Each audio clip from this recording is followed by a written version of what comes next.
اگر جانا ہے تو پھر ابھی، اور سجنوں اگر نماز پڑھنی ہے تو ابھی کیوں نہیں؟ اگر داڑھی رکھنی ہے تو پھر رمضان کا انتظار کیوں کریں؟ ابھی کیوں نہیں؟ اگر سچ بولنا ہے تو پھر، اگر رزق حلال کھانا ہے تو پھر انتظار کا ہے گا؟ حقیقت ہوتی ہے، بہانہ ہوتا ہے، حقیقت چھپ نہیں سکتی بناوٹ کے اصولوں سے، کیونکہ خوشبو آ نہیں سکتی کبھی کاغذ کے پھولوں سے، یہ بات یاد رکھیں۔ اگر جانا ہے تو حضرت کلیم فرمانے لگے پھر 10,000 سال کے بعد بھی جانا ہے، تو آج بھی ہمیں بے قراری زندگی میں اس لیے کہ ہم حقیقت پسند نہیں، ہم بہانوں میں، ہم ہواؤں میں جیتے ہیں، ہواؤں میں، خیالات میں زندگی گزارتے ہیں۔ بڑا ٹائم پڑا ہے، مثلاً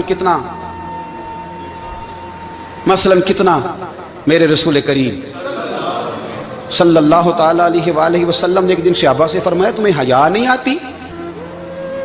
حضور کیا ہوا؟ فرمایا وہ والے مکان بناتے ہو جن میں تم رہ نہیں سکتے، وہ والا مال جمع کرتے ہو جو کھا نہیں سکتے، حیا نہیں آتی؟ عرض کی حضور حکم کریں، تو محبوب فرمانے لگے جوتے کا ایک تسمہ بند کرتا ہوں تو سوچتا ہوں دوسرا بند کرنے سے پہلے موت آ جائے گی، ایک سانس اندر جاتی ہے تو دوسرا آنے سے پہلے میں یاد کرتا ہوں کہ مجھے دنیا سے جانا ہے۔ تمہیں حیا نہیں آتی؟ وہ مکان بناتے ہو جن میں رہ ہی نہیں سکتے، وہ مال جمع کرتے ہو جو کھا، حقیقت پسند نہیں بھائی ہم۔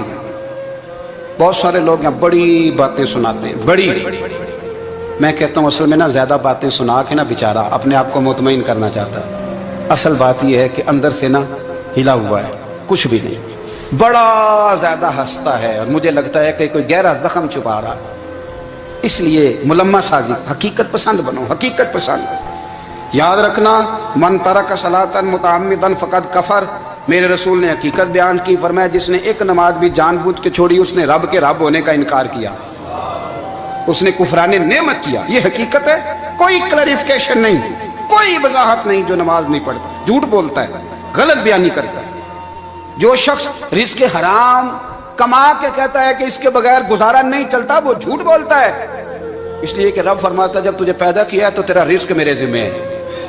اللہ فرماتا ہے کہ لا یکلف اللہ نفسا الا وسعها، میں کسی پر وہ بوجھ نہیں ڈالتا جو اٹھا نہ سکے۔ نماز فرض کیا اس کا مطلب ہے ہم پڑھنے کے قابل ہیں، اس نے ہمارے ذمہ داریاں لگائی ہیں تو مطلب یہ ہے کہ ہم ذمہ داریاں ادا کرنے کے قابل ہیں، ورنہ وہ کہتا ہے میں وہ بوجھ ڈالتا ہی نہیں جو تجھ سے اٹھایا نہ جائے۔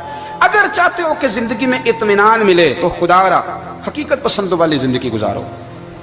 یہ فضاؤں میں زندہ رہنا، ہواؤں میں، اللہ بڑا معاف کرنے والا ہے، اللہ بڑا کریم ہے، معاف کر دے گا، تو بھئی یہ بات صحابہ کو بھی پتا تھی، یہ اہل بیت کو بھی خبر تھی، تو وہ تو ایک ایک بات کا لحاظ کرتے تھے۔ یہ غوث اعظم کو بھی پتا تھی، یہ ان کے والد کو بھی پتا تھی، جنہوں نے کسی کا ایک سیب کھا لیا تھا تو 12 سال اس کے گھر میں نوکری کرتے رہے، انہیں نہیں پتا تھا اللہ بڑا کریم ہے، معاف کر دے گا، ایک سیب ہی ہے نا۔ تو حقیقت پسندی آپ کو سکون دے گی، اور اگر آپ نے اپنے آپ کو غیر مطمئن کیا ہوا ہے، بات کچھ اور ہے، اور آپ نے اپنے آپ کو ڈال کسی اور طرف لیا ہے، تو پھر آپ کو سکون مل سکتا؟ سکون حقیقت پسندی میں، اصل میں سکون ہوتا ہے، اداکاری میں سکون نہیں ہوتا۔ تیسری بات سنیں، اگر آپ چاہتے ہیں زندگی میں مطمئن رہیں تو دنیا داروں سے امیدیں توڑ دیں، اللہ اور اس کے رسول سے امید وابستہ کریں، اولیاء اللہ سے امیدیں وابستہ کریں، صحابہ اور اہل بیت سے امیدیں، اللہ اور اللہ والوں سے امیدیں، دنیا داروں سے امیدیں۔ آپ کو پتہ ہے دنیا دار کی تباہی کب ہوتی ہے؟ جب انہیں خوش آمدی مل جاتا ہے۔ چودھری کا بیڑا اس وقت غرق ہوتا ہے جب اسے چودھری کہنے والے زیادہ ہو جاتے ہیں۔ سیٹھ صاحب اور نواب صاحب بیچارے تباہ تب ہوتے ہیں بھولے پن میں، جب ان کے دائیں بائیں ریلا ہوتا ہے سیٹھ صاحب کہنے کا، لوگ انہیں کھانا چاہتے ہیں، پیار ان کا نہیں ہوتا، ان کی جیب کا ہوتا ہے، محبت ان سے نہیں ہوتی، ان کی کرسی سے ہوتی ہے، ضروریات کا پیار ہوتا ہے، تباہ کر دیا جاتا ہے۔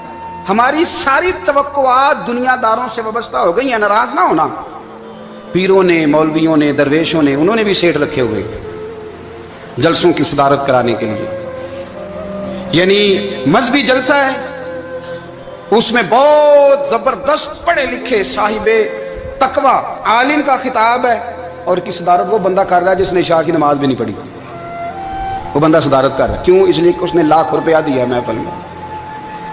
خدا را دنیا داروں سے امیدیں چھوڑ دیں، ورنہ آپ کمزور پڑ جائیں گے، آپ کی امیدیں ٹوٹیں گی۔ کتنا کمزور ہے وہ شخص جو 2-4 ہزار کے لیے کسی بندے کی چاپلوسی کرتا ہے، اس کے پیچھے بھاگتا ہے، خوش آمدیں کرتا ہے، تھوڑے سے نوٹوں کے لیے،